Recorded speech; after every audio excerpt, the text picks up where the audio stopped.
In the reading corner today, it gives me great pleasure to introduce Alex Wheatle. He's a highly acclaimed British novelist. His first novel, Brixton Rock, is set during the Brixton riots. It tells the story of Brenton Brown, a 16-year-old mixed-race youth who has spent his formative years in a children's home and is haunted by the absence of his mother. Although this is a work of fiction, many readers will make connections between the lives of the hero and the author. Alex's first novel for younger readers, Little Bit, was published in 2015 and longlisted for the Carnegie. Little Bit was the first book in a trilogy, and the second, Crompton Nights, won the Guardian Children's Fiction Prize. Alex's forthcoming novel for young readers, Cane Warriors, will be published by Anderson Press in October 2020, and we're going to be talking about that novel shortly. But I also want to make note that Alex has been shortlisted for the 2021 NSK Neustadt Prize for Children's Literature. This is a highly prestigious award, and it recognises not only a single book, but the significant achievement of a writer and the ongoing positive impact that they have on children's literature. Alex, I'm so pleased that you can join me today. I'm pleased to join you, Nikki. Really happy to be here. Now, before we talk about Cane Warriors, which is set during 1760, and it's the story of Tacky's rebellion, a slave rebellion on the island of Jamaica. This was a deeply affecting story, which did more than most books that I read. It was one of those reading experiences where something actually shifts. It did more than show me an episode in history or encourage me to empathy. What it did was it made me feel about this situation in a way that only great fiction can do. And so I'd like to thank you for that. Well, thank you for your kind words. That was my intention. I really wanted to change the narrative to the real stories and to put readers to where our journey almost began, if you like, back in the Caribbean, back hundreds of years ago, colonial times, and how my ancestors lived their lives. Should we start with the history then?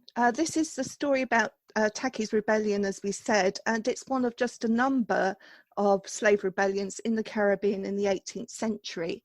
I know you've written a little bit about this in the author's note at the end, but for listeners, can you tell us what drew you to this particular rebellion? Well, Tacky's 1760 rebellion was really whispered to me by my mother. My mother grew up in a little town called Richmond in the North Parish of Jamaica called St. Mary. And adjacent to there are the old Frontier and Trinity plantations. And this is where Tacky started his rebellion. It was rumoured that Tacky was some kind of African prince. He came with a big reputation. I cannot confirm that, but that's what people have been saying. And so he had some kind of aura about him, some kind of presence.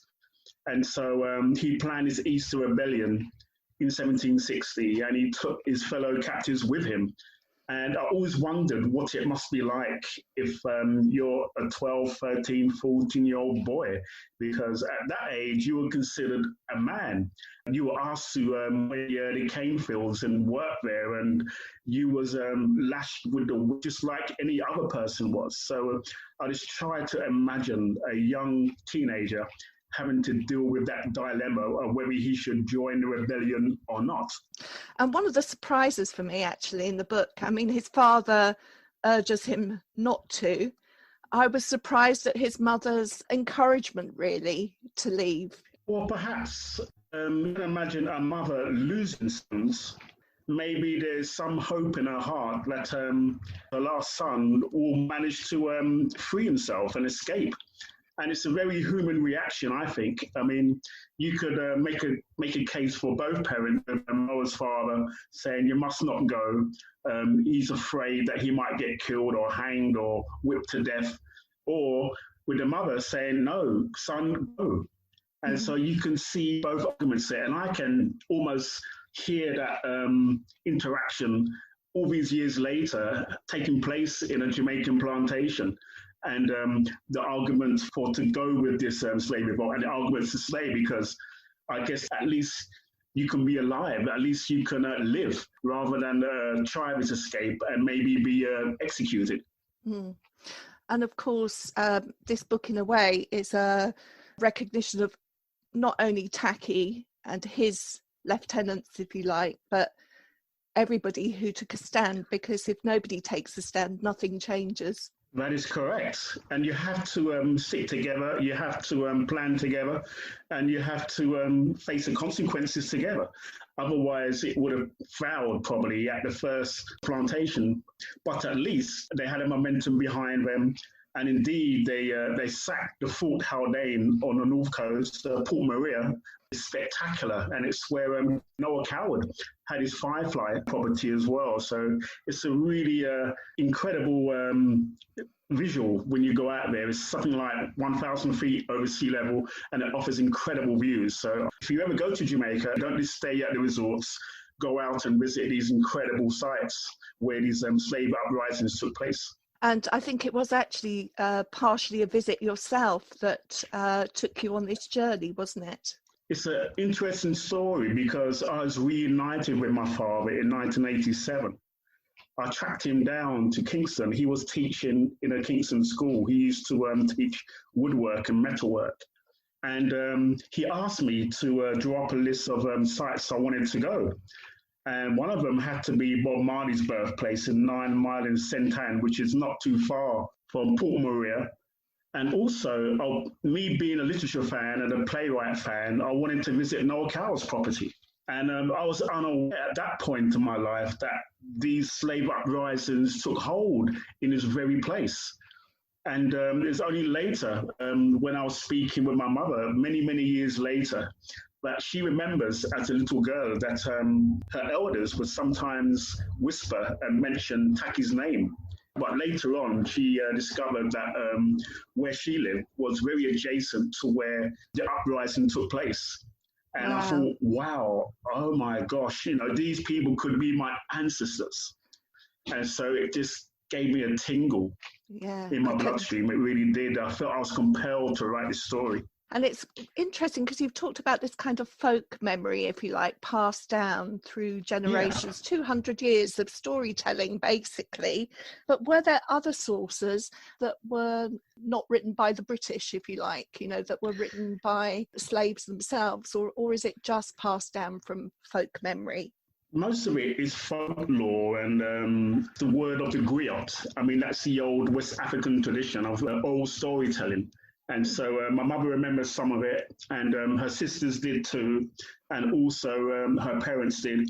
And so legends get passed down, as you know, in storytelling communities. It's just like what happened in the UK with the story of King Arthur and his legendary search for the Holy Grail. That is steeped in legend and myth, isn't it? Yeah. And so that's what happens to stories. They, after many, many decades and centuries, the legend builds, and Tacky's legend is no doubt grown and expanded. And I really wanted to take the skeleton of this story and build a fiction around it, because we know certain facts that are true. Yeah. We know that there was a massive revolt on a number of plantations. We know that they killed many British army officials at the Fort Haldane, and we know they stole gunpowder and guns. We know that much. And so I was able to create and build a story around those key elements. I wanted to ask you about the things that you feed in about the Akan people who are from Ghana, isn't it? That sort of area of West Africa. And it struck me how the things that I've read and seen about slavery almost take it as though slavery is the beginning and that nothing kind of existed before. And I think what really comes through in your novel is the history of these people. It was fascinating for me to discover all this history. I mean, over the years, I have accumulated various stories and legends and belief systems that were held in Western Africa, especially the gods that they prayed to. These people had their own belief systems, they had their own rituals, they had their own strength in those gods. And that kind of gave them courage, it gave them confidence, and it gave them lots of bravery to actually confront their masters. It really did. And so I really wanted to pay homage to that in some kind of way.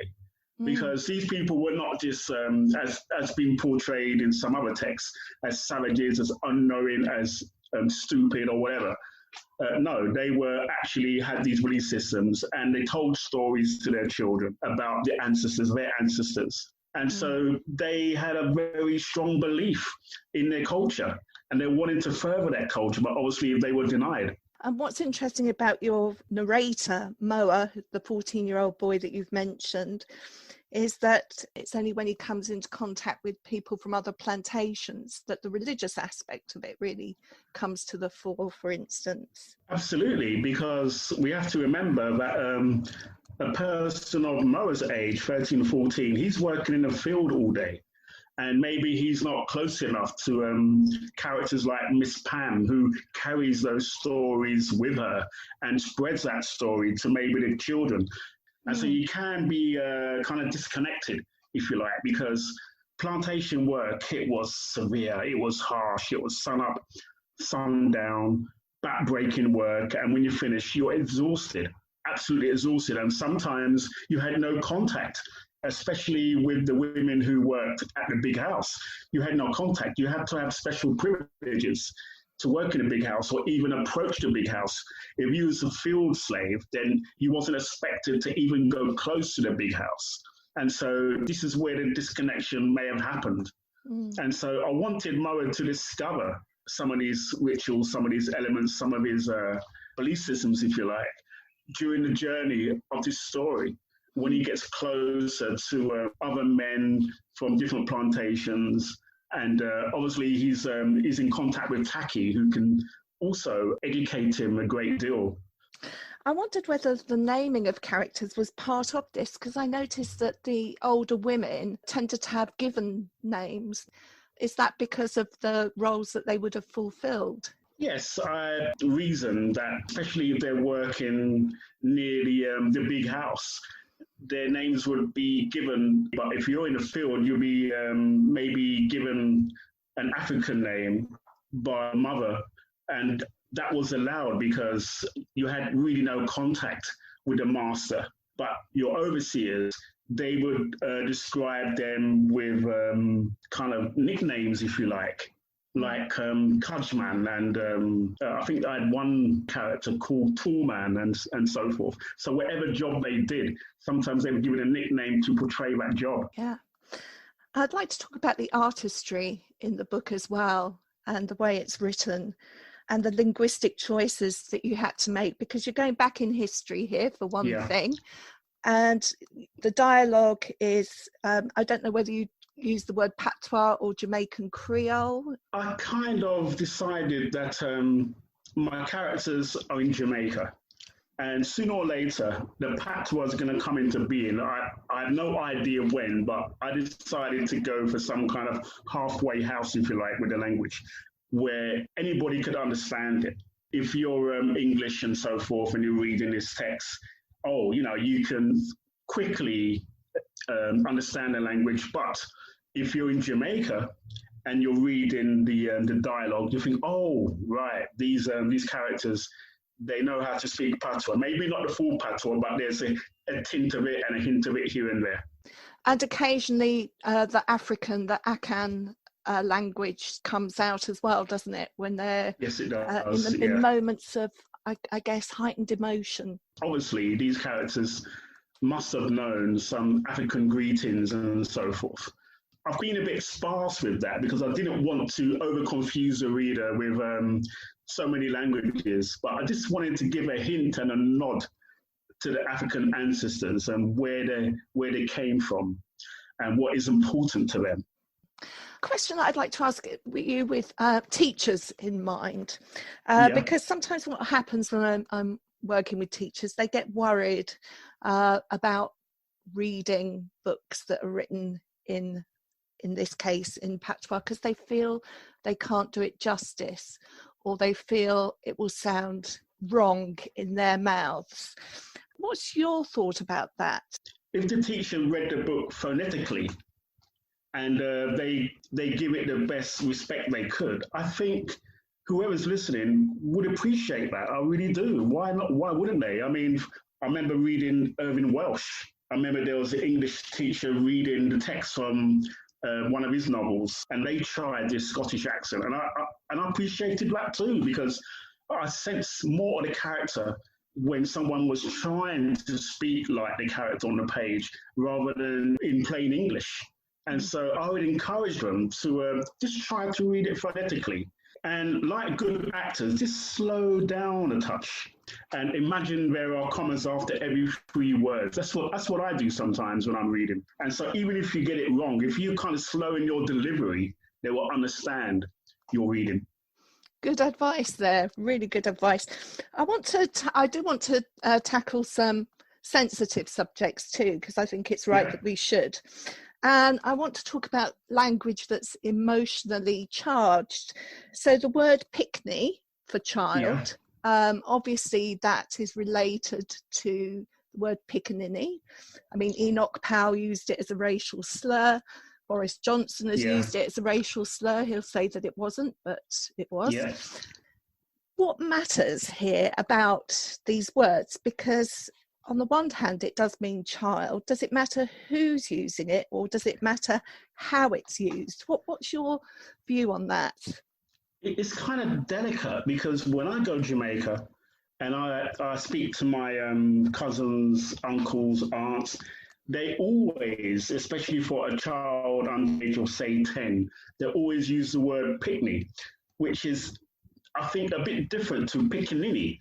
Right. Pickaninny is seen as maybe insulting, but pickney, that is accepted in Jamaica anyway, whether you're poor or rich or whatever, that term is used. And so I guess it might depend on who's using that word, but as far as I know, as far as my experience is, pickney is accepted. But I think it's worth pointing out to differentiate from pickney to pickaninny, which is in West Indian circles, seen as insulting.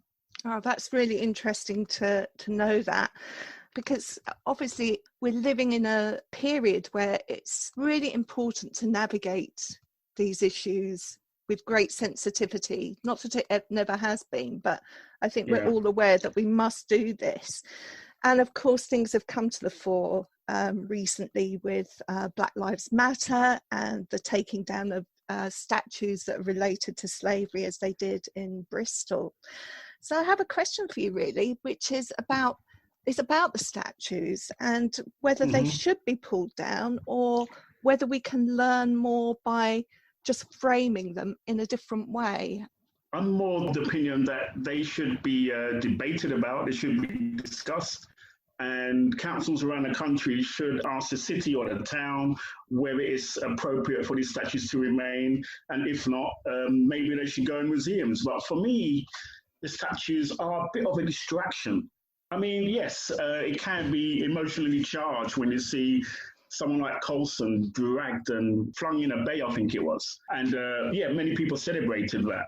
But I'm a writer, so I'd rather try to cause change by my reappraisal of history, because for so long we've been faced with narratives by establishment figures like William Hague, who came out with a book, Wilberforce, tried to tell that narrative of the people who tried to abolish slavery, I think in 1833, I think it was.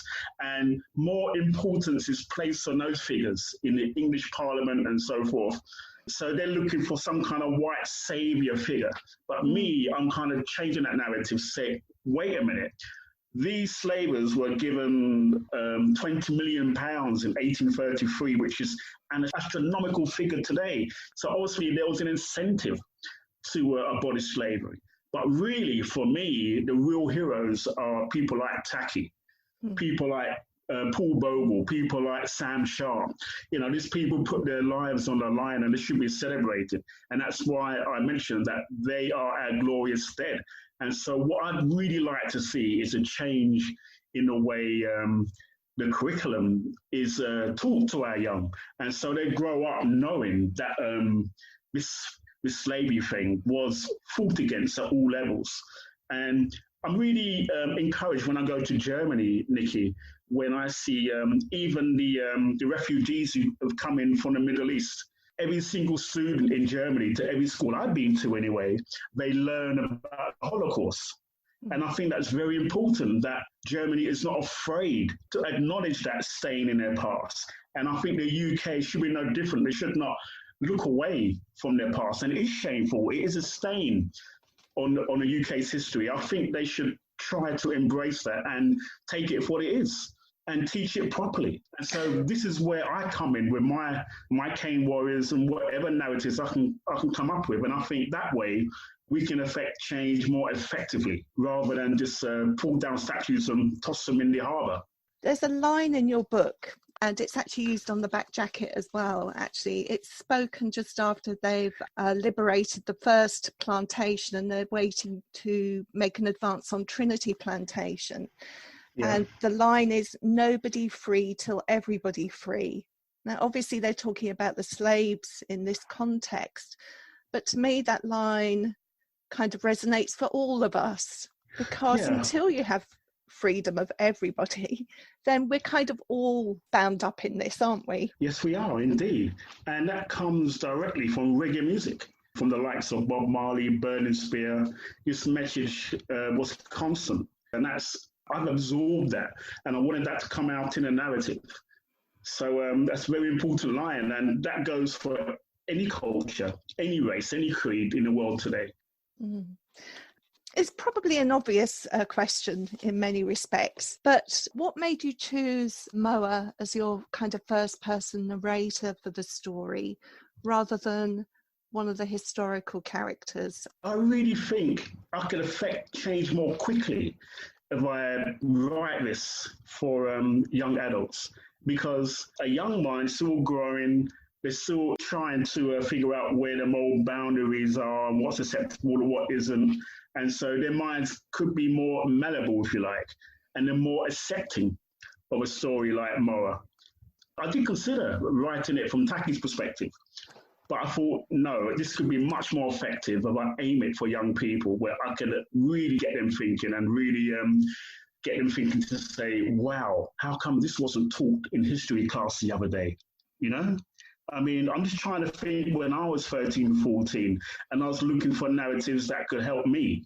They weren't there. All I learned about was King Henry VIII and his wives and the crop rotation and Queen Elizabeth I and her armada. So as a black child in South London, I really wanted someone who I could cling on to, who I could call as a hero. And so I wanted to give them a heroic figure. And it could be Moa, it could be Keverton, it could be Taki, because they fought the same battles as white heroes did. And so our heroes should be seen in the same kind of lens as anybody else's. Well, it is important and it is significant, and it is fantastic that the Neustadt Prize have recognised that in your work. I have just one final question, and that is that you've kind of moved from writing for adults to writing for young people. And is that because of the reasons that you've just expressed now, that you feel that this is where you can have most impact? Absolutely. I felt that even though I received and gained many plaudits in my adult fiction, I felt there was some kind of ceiling there that I couldn't break through. And with my young adult fiction, I have broken through. I'm incredibly happy that my work is now being appreciated everywhere now, where it wasn't before. And I just get such a thrill when I go into a school. Obviously, I cannot do that now, but I get such a thrill when I'm standing up in front of an assembly and I share my work and how I got into writing, because I know I can inspire somebody in the audience there. And you see the excitement on their faces, the curiousness, and I really appreciate that. So I'll probably stay in YA and middle grade for quite some time yet, because I really enjoy it. I really enjoy my writing. I enjoy my audiences. I enjoy the questions that young people ask me. I enjoy the fact that I may be inspiring to some of those young audience members. So why would I move? Absolutely. Well, we're glad to have you. And Yeah. not only are you inspiring young people, but you're certainly inspiring the teachers and the people that work with them too. Alex, thank you so much for joining me in the Reading Corner today. It's been enlightening and inspiring. Thank you for having me, Nikki. It's a pleasure to be on your show. Thanks for listening to In the Reading Corner with Just Imagine. If you have enjoyed this podcast, you can find many more on the podcast section of our website, justimagine.co.uk, plus via iTunes or SoundCloud or your usual podcast provider. Don't forget to pass the pod and recommend this fantastic free resource to your friends and colleagues.